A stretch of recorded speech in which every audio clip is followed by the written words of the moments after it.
السلام عليكم ورحمة الله تعالى وبركاته. مرحبا بكم معايا في مطبخ فريدة.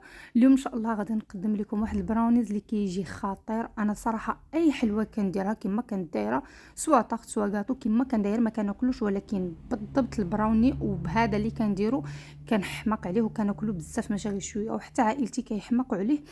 وكذلك راه ساهل ما فيهش بزاف نتاع المقادير، تقريبا اي واحد غادي يكون عنده هذوك المقادير. كنزيدوا الشيكولا كتشريوها، هذا ما كان. فكنخليكم مع المقادير وطريقه التحضير، وكما العاده الا عجبتكم الوصفه ما تنساوش تخليو لي جيم وكذلك التعليق ديالكم، وكنقول لكم فرجه ممتعه.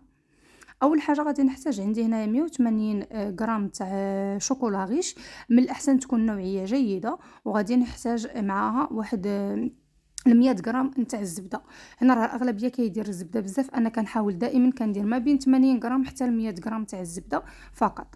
غادي نديرها في الميكرو اوند 30 ثانيه، وغادي نحاول نخلطها مليح ندوبها، وغادي نعاود نردها الميكرو اوند 30 ثانيه ونخلط مليح حتى كدوب. تقريبا المجموع هو دقيقه، ما ديروهاش كامله في الميكرو اوند دقيقه، كنديروها 30 ثانيه ب 30 ثانيه باش تذوب على خاطرها. ولا بغيتو ديروها في حمام مائي ديروها، داكشي كيبقى لكم اختياري. صافي هنا من بعد ما ذوبت الشيكولا كما قلت لكم درت 30 دقيقه في 30 دقيقه، وجبت ديك الشوكولا خلطتها مليح حتى بقيت كنحس بلي دابت كامله. غادي نخليوها على جنب، ومن بعد غادي نجيب عندي هنايا واحد جبانيه وغادي ندير فيها 3 نتاع البيضات يكونوا بحراره المطبخ من الاحسن، زوج ديال سكر فاني، وواحد القبصه نتاع الملح، وغادي ندير كاس ونص نتاع السكر العادي. الا كان عندكم السكر البني ديروا نص كاس، الا ما كانش عندكم ديروا غير كاس ونص، ولا بغيتو تزيدوا السكر كيبقى لكم الاختيار، راه هكا كاس ونص وراه كتجي شويه حلوه. صافي غادي نخلطهم مليح بالضراب اليدوي، وإلا ما قدرتوش يعني تذوبوها مليح ديروا بالضراب الكهربائي. انايا عندي اليد شويه عيانه فاستعنت شويه بالضراب الكهربائي حتى حسيت بالسكر كامل داب. ضروري ما خصو يتغير اللون ويذوب السكر. من بعد غادي نزيد معاها واحد المعلقه نتاع الزيت، المعلقه كبيره، وغادي نضيف ليها داك الخليط اللي عندي نتاع الشيكولا والزبده. يعني هنا كنحاول انني نبسط لكم الطريقه ما امكن باش ما تجيكمش صعيبه ولا تقولوها فيها بزاف نتاع المقادير ولا بزاف نتاع الخدمه. هذه راه ساهله، ما غاديش تضربوا كل بيضه بوحدها ولا تبقاو تزيدوا السكر شويه بشويه. كما كتشوفوا معايا كنزيد كلشي دقه واحده، غير شنو هو السكر خصو يتضرب مليح مليح مليح ما يبقاوش يبانوا فيه دوك الحبيبات. صافي من بعد غادي نزيد نص كاس نتاع الفرينه ونص كاس نتاع الكاكاو المور، وغادي نحاول انني نجمعهم كاملين. ضروري ما يفوتوا في الصفايه، عفوا ضروري ما ديرهم في الصفايه. وصافي غادي تخلطوهم مليح. هنا بالنسبه اللي كيبغيها تجي شويه غليظه يدير واحد ساشي نتاع الخميرات الحلوه، اللي ما كيبغيش ما يديرش. انا كنفضلها خاليه من خميرات الحلوه، غير هكذاك راه كتجي خطيره في المذاق وكتجي زينه وكتجي شويه طالعه. المهم انا كنحاول ان نعطيكم الوصفه اللي انا كنعتمدها. صافي عندي هنايا واحد المول اللي يكون شويه، انا عندي 30 على 25، ودهنته الاول بالزيت ودرت له الكارت نتاع الزبده مليح.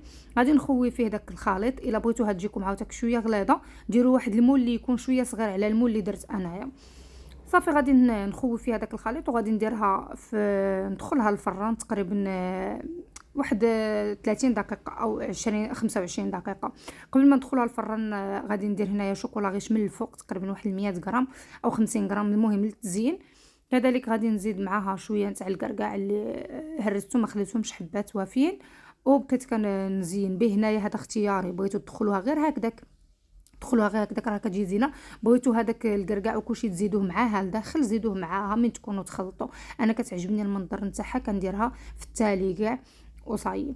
صافي من بعد كما قلت لكم غادي ندخلها الفران، درجه الحراره تكون ناقصه بحال كما كنطيبوا الكيكه، وغادي نخليها ما بين 25 دقيقه حتى 30 دقيقه، وغادي نهودوها غير واحد شويه باش طيب. يعني بالنسبه للفرن نتاع الغاز غير باش طيب واحد شويه من الفوق، هي اصلا راه كطيب كامله. صافي من بعد هنا كما كتشوفوا معايا، شوفوا انا من كندير يدي حتى التشققات كتعرفوا بلي راها نجحت 100%. نجح لكم داك البراوني.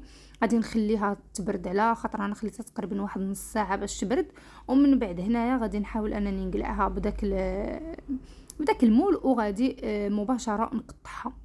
الا بغيتو تقدموها حتى هكذا قدموها حتى هكذا، ولا بغيتو ترشوا فوق منها نوتيلا وتزيدوا فوقها الكركاع، كيبقى لكم اختياري.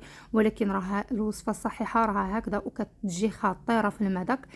الا جربتوها انا راني متاكده غادي تحماقوا عليها، وحتى عائلتكم غادي تعجبهم بزاف. كما قلت لكم انايا ما عنديش نهائيا مع الحلوى، وكتشوفوا بزاف نتاع الوصفات كنديروهم غير حلويات، ولكن ما كناكل حتى شي حاجه منها من غير عائلتي اللي كياكلوهم، وهما اللي كيقولوا لي زعما كي كتجي الحاجه واش زينه ولا لا. ولكن هاد البراونيز بالضبط كيجي خطير، وانا كنبغيه بزاف، يعني كيعجبني كنحماق عليه، كنديرو كل مره. وهذه هي الوصفه السهله، تقدروا تجي عندكم شي ضيف اخر لحظه الا كانوا عندكم مكونات تقدروا ديروها، تقدروا ديروها وانتم ماشي مزروبين وانتم مزروبين، يعني راها سهله بزاف وكتجي من الداخل معلكه. شوفوا شحال كتجي زوينه ومعلكه. صراحه ما كرهتش ندوق لكم كاملين باش تشوفوا البنه كي جا. صافي كما شفتوا معايا هذا هو الشكل النهائي ديالهم. الا جربتوها كما العاده ما تنساوش تخليو لي لي جام وكذلك التعاليق ديالكم، وانا غادي نحاول انني نقطع واحد المورسو معاكم. شوفوا هنا كي كتجي مشققه من الفوق. هنا ملي كتشوفوا هاد التشققات اللي كيكونوا بالفوق عرفوها راه نجحت لكم داك البراوني 100%.